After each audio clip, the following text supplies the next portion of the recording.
APBN kita kinerjanya masih dalam tren yang positif. Defisit meskipun meningkat, tapi itu masih di dalam align dengan postur APBN awal. Realisasi dari penerimaan dan belanja dalam hal ini masih sesuai, meskipun tadi kita sampaikan penerimaan mengalami tekanan dan belanja mengalami pertumbuhan yang cukup tinggi. PNBP telah mencapai di atas target APBN.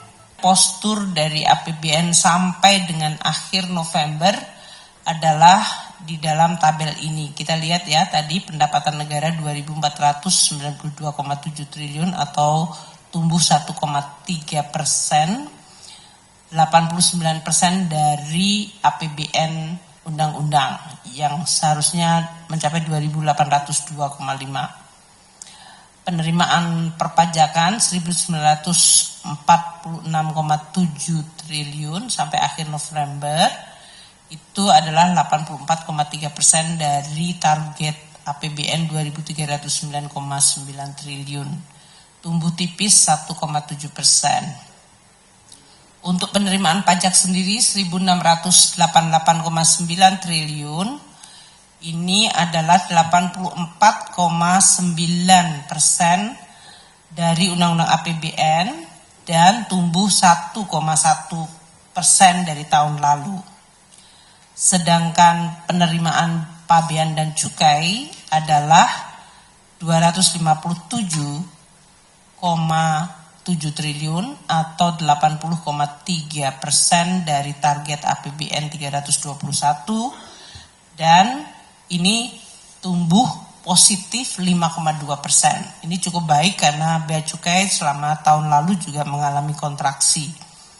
PNBP kita mencapai 522,4 triliun atau sudah melebihi target APBN yang 492 triliun, yaitu 106,2% dari target APBN. Meskipun secara year on year PNBP yang 522,4 itu seperti dikatakan oleh Pak Anggito tadi 4% kontraksi dibandingkan posisi tahun lalu. Belanja negara mencapai 2.894,5 triliun. Tumbuh tinggi 15,3% dari tahun lalu dan 87% dari total belanja yang ada di dalam APBN kita sebesar 3.325,1 triliun. Tadi telah dijelaskan oleh Wamenswa bahwa belanja pemerintah pusat mencapai 2.908,6 triliun atau tumbuh 18,3%, 85,1% dari total belanja pemerintah pusat, terdiri dari belanja KL 1.049,7 triliun dan belanja non-KL 1.048,9 triliun.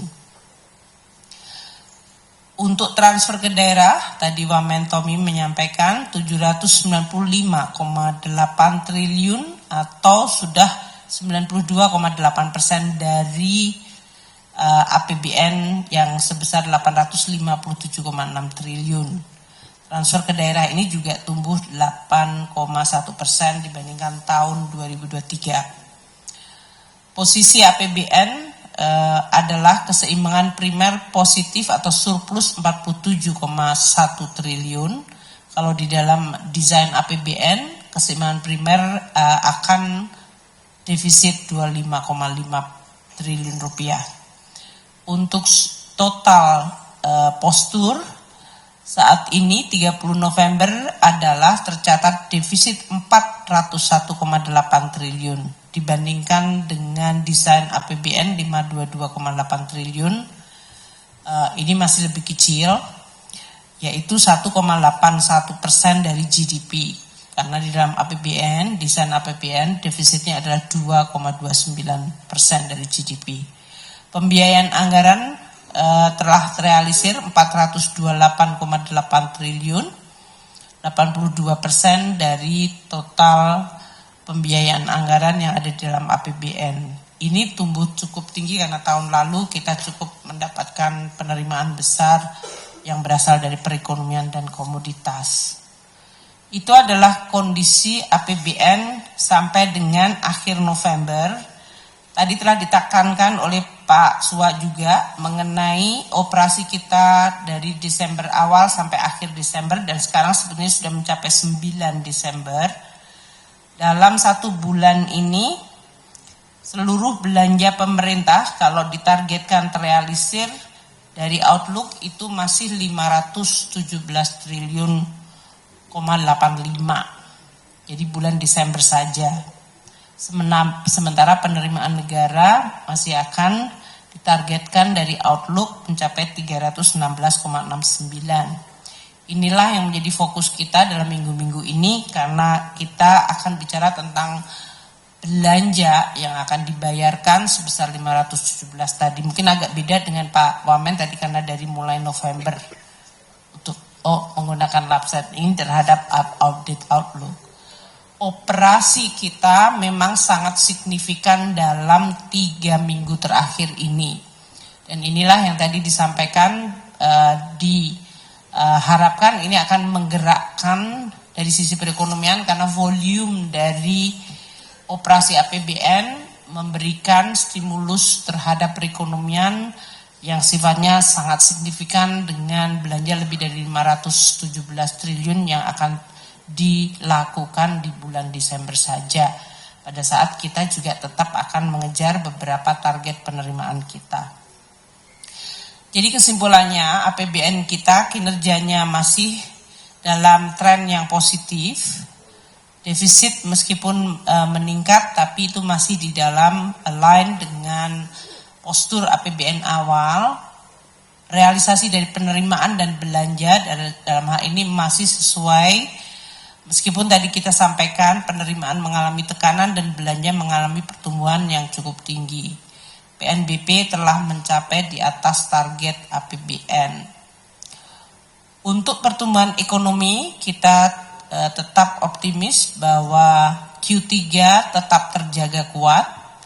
Terutama akan didukung oleh konsumsi, itu masalah juga seasonal dan juga dengan inflasi yang terkendali rendah memberikan optimisme bahwa kita masih bisa menjaga momentum dari pertumbuhan itu. Perekonomian global yang mengalami berbagai guncangan diperkirakan masih akan melemah dan ini tentu harus kita waspadai. Ditambah lagi dengan berbagai dampak kebijakan-kebijakan dari presiden terpilih di Amerika Serikat dan dinamika globalnya.